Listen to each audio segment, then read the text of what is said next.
Leaderonomics show. Today we have a fantastic guest out here with us, a guy called Darrell Mann. He's here with us in the studio. Welcome, Darrell. Darrell has more than 200 patents to his name, 400 inventions, a great authority in the field of innovation and in terms of idea generation, in terms of systematically developing innovative thought and processes. Darrell, welcome to the studio.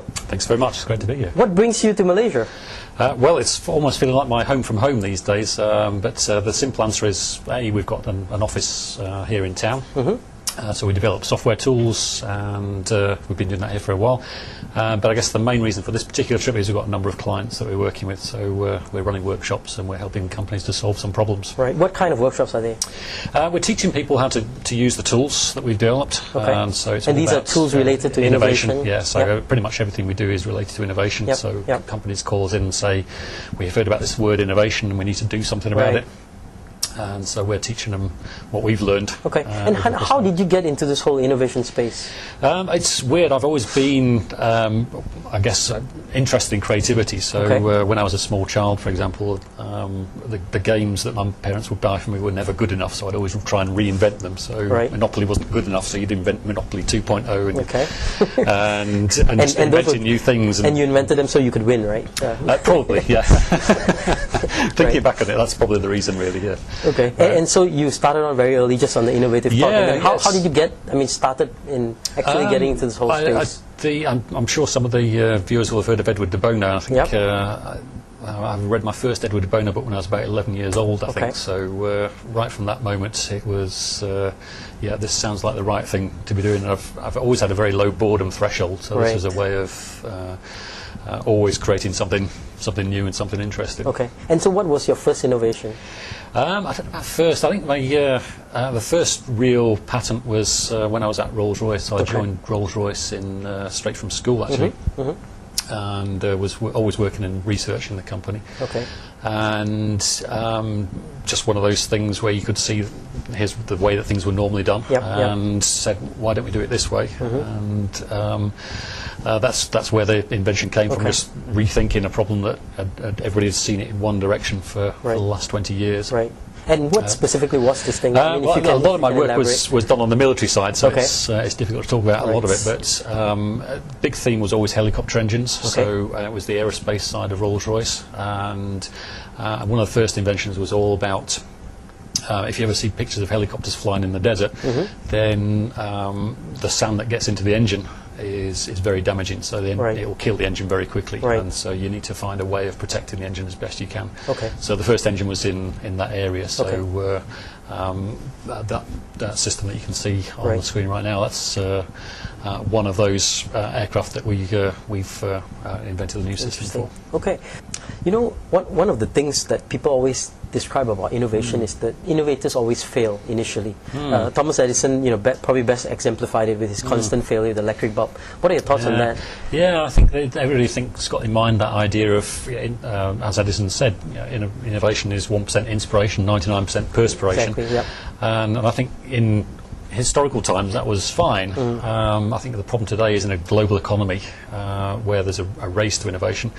It's not fast enough anymore. And so, yes, I think failure is still a part of the story, but if you fail 99% of the time, for example, then you're going to be too late. And so I think what we're doing a lot with our clients is trying to increase that hit rate that says, it's not going to be 1 in 99, it's going to be 1 in 2, for example. And based on what we've learned from studying success versus failure, I think we know what the recipe for success looks like, so you can get there much faster. And could you share a bit highlights of what this recipe for success is? I think that, again, it's there are certain things you can see that consistently there in successful products. So one of the big things we teach people is when you see trade-offs and compromises, then typically what companies do, what individuals do, is we optimize. We try and make a balance between those two things. And an almost surefire success is to sit down and say to yourself, I'm not going to accept this trade-off. I'm going to find a way of somehow breaking through the trade-off and creating a step change solution where there is no trade-off anymore. Okay, fantastic. We're speaking to Darrell Mann, innovator and great inventor of more than 200 patents. We'll be right back right after this break. Stay on.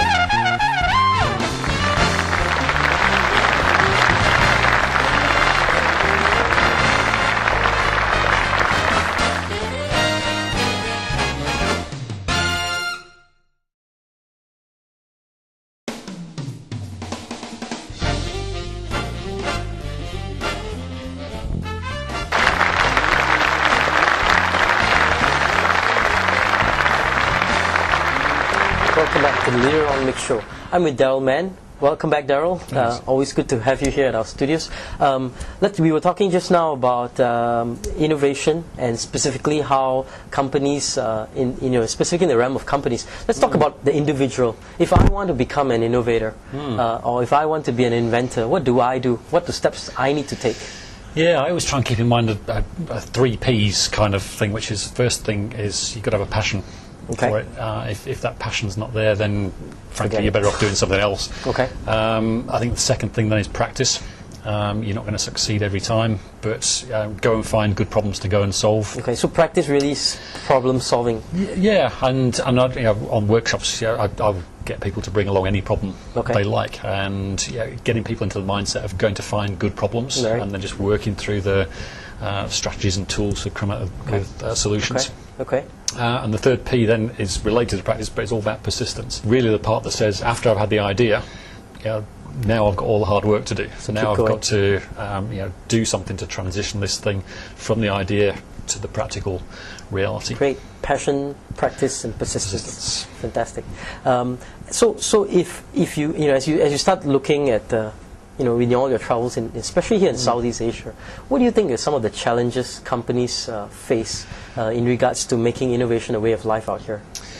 Yeah, when I'm doing workshops here, one of the things I find is that there's a great openness and an awful lot of ideas get generated here. But I think the missing step is people are very unaware of the importance of protecting the ideas. And so I think that's something that this part of the world really needs to look at. Protect the idea. Once you've got the idea patented, for example, then you get to control how, when, if it comes to the market. And it's a big part of the mindset in, for example, the States. And out here, people barely think about it. So you've got all sorts of famous case studies of inventions, natural world things that have been patented in the West, but actually been generated here in the eastern part of the world. So protection of ideas, I think, is a big part of the big missing piece in the jigsaw. Well, I mean, is there in your travels here in Asia, especially, have you seen things that are interesting or innovative that the West, countries in the US and Europe can learn from? Yeah, very much so. I mean, on certainly individual technology levels, one of our jobs is go and make matches between people with problems and people with solutions. And we've had quite a few situations out here where we've seen people with just fantastic solutions, where we've been able to make a match. Not patented.